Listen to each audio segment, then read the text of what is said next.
जयंत चौधरी जी बहुत सुलझे हुए इंसान हैं, बहुत पढ़े लिखे हैं, राजनीति को वो समझते हैं। अगर वो भाजपा से गठबंधन करना चाहते हैं या एनडीए में जाना चाहते हैं, कई बार वो फेल साबित हो चुके हैं। जनता ने उन्हें बुरी तरह नकार दिया है और उत्तर प्रदेश में समाजवादी पार्टी को और कांग्रेस का कोई मतलब नहीं है। क्या चुनाव से पहले ही खत्म हो गई इंडिया की चुनौती? कैसे हुआ अखिलेश के साथी और राहुल के पार्टनर का मोह भंग? क्यों जयंत के लिए जरूरी है बीजेपी का साथ? अब यूपी में आखिर बीजेपी को कैसे रोकेगा इंडिया? नमस्कार, मैं हूं शिवेंद्र श्रीवास्तव। आज बात लोकसभा चुनाव से ठीक पहले उत्तर प्रदेश में अखिलेश यादव को मिलने वाले सबसे बड़े धोखे और जयंत की सियासी चाल से इंडिया को लगने वाली जोरदार टक्कर की। यूपी में बदलने वाले चुनावी जोड़ गणित को समझाने की शुरुआत करें उससे पहले रुख करते हैं 26 दिसंबर 2023 का। 26 दिसंबर 2023 ये वो तारीख थी जब जयंत के एक ट्वीट ने सियासी गलियारों में हलचल पैदा कर दी थी, क्योंकि योगी सरकार ने तमाम विरोध और सियासी बवाल के बाद वक्त रहते प्रदेश के बेरोजगार युवाओं की उत्तर प्रदेश पुलिस भर्ती में रिलैक्सेशन की मांग को मान लिया था। इस मौके पर जयंत चौधरी ने सभी को हैरान करते हुए सीएम योगी का खास तरीके से धन्यवाद जताया था और सरकार के इस फैसले को सरकार की तरफ से अपने लिए बर्थडे गिफ्ट करार दिया था। भले ही पार्टी के एक बड़े वर्ग ने जयंत के इस ट्वीट को तब शिष्टाचार प्रतिक्रिया करार दिया हो, लेकिन सियासत को समझने वाले संकेतों में सियासत को पढ़ने की क्षमता रखते हैं जो उनके हिसाब से, और जो इस हुनर में माहिर होते हैं वो जनता की नब्ज पकड़कर सत्ता के शिखर तक कैसे पहुंचते हैं ये जानते हैं। खैर, बढ़ते हैं आगे। वर्तमान दौर में बड़ी खबर यही है कि जयंत अखिलेश की साइकिल से उतरकर राहुल के हाथ को छिटक कर अपने हाथों में कमल थाम कर जनता के बीच उतरने को तैयार हैं और जयंत की पार्टी के नेताओं को भी इस बात से कोई ऐतराज नहीं है। मीटिंग में भी ये बोल दिया था कि आप जिससे भी गठबंधन करेंगे, जहां भी जाएंगे, हम आपके साथ हैं। आपका निर्णय अंतिम निर्णय होगा और हम उसका स्वागत करेंगे। हमें कोई ऐतराज नहीं है। अगर वो भाजपा से गठबंधन करना चाहते हैं या एनडीए में जाना चाहते हैं, पदाधिकारी सब रालोद के पदाधिकारी अपने नेता के पीछे मजबूती से खड़े हैं। 2024 चुनाव से ठीक पहले जयंत और अखिलेश के टूटते रिश्ते की शुरुआत भी अखिलेश यादव के उस ट्वीट के जरिए ही होती है, जिस ट्वीट के जरिए 19 जनवरी को अखिलेश यादव ने दोनों पार्टियों के एक साथ एक मंच एक सुर में विरोधियों के खिलाफ मोर्चाबंदी का ऐलान किया था। अखिलेश ने कहा था कि गठबंधन की सभी को बधाई, जीत के लिए सभी एकजुट हो जाएं, और अखिलेश के ट्वीट को रिट्वीट कर जयंत ने उसी दिन यानी 19 जनवरी को प्रतिक्रिया देते हुए अपनी पार्टी के कार्यकर्ताओं से क्षेत्र में विकास और खुशहाली के लिए कदम से कदम मिलाकर आगे बढ़ने की अपील की थी। लेकिन वर्तमान दौर में जो खबर लगातार आगे बढ़ रही है वो ये है कि आरएलडी और सपा के बीच कुछ भी ठीक नहीं है, जिसका इम्पैक्ट सिर्फ यूपी में सपा की सियासत तक नहीं बल्कि इंडिया गठबंधन पर भी निर्भर करेगा। कांग्रेस की भविष्य की सियासत पर भी पड़ता दिखेगा, जिसके चलते इन खबरों पर पूर्ण विराम लगाने की हर संभव कोशिश समाजवादी पार्टी की तरफ से हालांकि की जा रही है।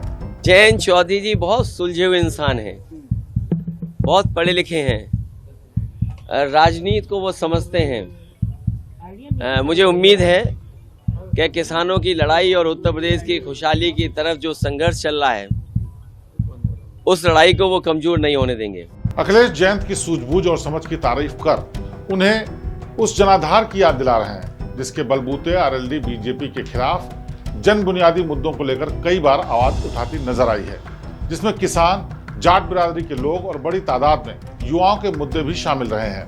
ऐसे में इस मसले को सुलझाने के लिए आरएलडी का खेमा पहले से तैयारी करके बैठा हुआ है और आरएलडी के नेताओं का मानना है कि उनका कोर वोटर्स उनके साथ है। पार्टी के नेता जयंत के साथ है और हर कीमत पर जयंत के फैसले पर पार्टी की रणनीति तय होगी। चुनाव में कोई नुकसान नहीं होगा, क्योंकि रालोद का जो भी कार्यकर्ता है, जो भी पदाधिकारी है, चाहे वो हिंदू है, मुस्लिम है, सिख है, ईसाई है, किसान है, गरीब है, मजदूर है, नौजवान है, कोई भी है, वो राष्ट्रीय लोकदल के साथ है, अपने नेता माननीय जयंत चौधरी जी के साथ है और वो जयंत चौधरी जी के साथ ही रहेगा, चाहे वो हिंदू है, मुसलमान है। हमारे नेता का निर्णय सर्वमान्य है। सपा आरएलडी में खिंचती तलवारों के बीच एक और कांग्रेस भारत जोड़ो न्याय यात्रा के जरिए जनाधार तलाश कर रही है, तो दूसरी तरफ चुनाव की शुरुआत से पहले ही इंडिया में भगदड़ मची हुई है। ऐसे हालात में न्याय यात्रा में अखिलेश के शामिल होने पर बीजेपी भी विरोधियों पर जमकर तंज कस रही है। ये न्याय यात्रा नहीं, अन्याय यात्रा है। कई बार वो फेल साबित हो चुके हैं, जनता ने उन्हें बुरी तरह नकार दिया है और उत्तर प्रदेश में समाजवादी पार्टी को और कांग्रेस का कोई मतलब नहीं है, जनता से कई बार नकारे जा चुके हैं। यूपी में सियासत बहुत तेजी से बदल रही है। ऐसे में सपा और आरएलडी के बीच जारी उठापटक की असली वजह भी जान लेते हैं। दरअसल इंडिया के बैनर तले सपा के साथ यूपी में लोकसभा चुनाव लड़ने के लिए आरएलडी के खाते में कुल 7 सीटें आई हैं। इन 7 सीटों के प्रत्याशियों के चयन पर ही रार बढ़ गई है, क्योंकि कुछ सीटों पर अखिलेश उम्मीदवार अपना चाहते हैं, लेकिन चिन्ह आरएलडी का। बस इसी बात ने दोनों दलों के बीच तनाव बढ़ा दिया है।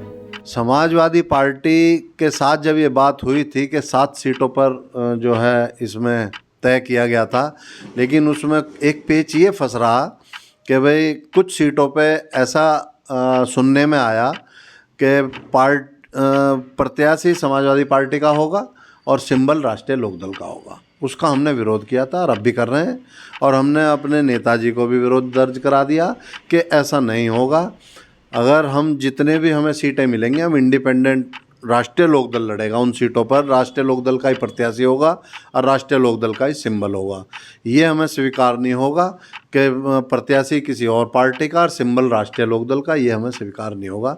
भाई कैराना है, मुजफ्फरनगर है, और आपका बिजनौर है, अमरोहा है, मेरठ है। अब जयंत चौधरी और उनकी पार्टी आरएलडी की सियासत से जुड़े समीकरणों को भी जान लेते हैं। दरअसल जयंत चौधरी की राजनीति का बड़ा आधार लगभग पूरी तरह से पश्चिमी यूपी पर ही निर्भर करता है, और इस इलाके में सारे चुनावी समीकरणों में जाट और मुस्लिम वोटर्स ही सबसे बड़ी भूमिका निभाते हैं। इस इलाके में लोकसभा की कुल 27 सीटें आती हैं। ऐसे में 2019 के लोकसभा चुनाव में बीजेपी ने इन 27 सीटों में से कुल 19 सीटों पर जीत हासिल की थी, जबकि 8 सीटों पर महागठबंधन यानी सपा और बीएसपी के गठबंधन ने कब्जा किया था। इनमें 4 सीटें सपा और 4 सीटें बीएसपी के खाते में गई थीं, लेकिन आरएलडी को किसी भी सीट पर जीत नसीब नहीं हुई थी। यहां तक कि जयंत को पश्चिमी यूपी में जाट समाज का भी साथ नहीं मिला था। यही नहीं, 2014 के चुनाव में भी जयंत को निराशा ही हाथ लगी थी और एक भी सीट नहीं मिली थी।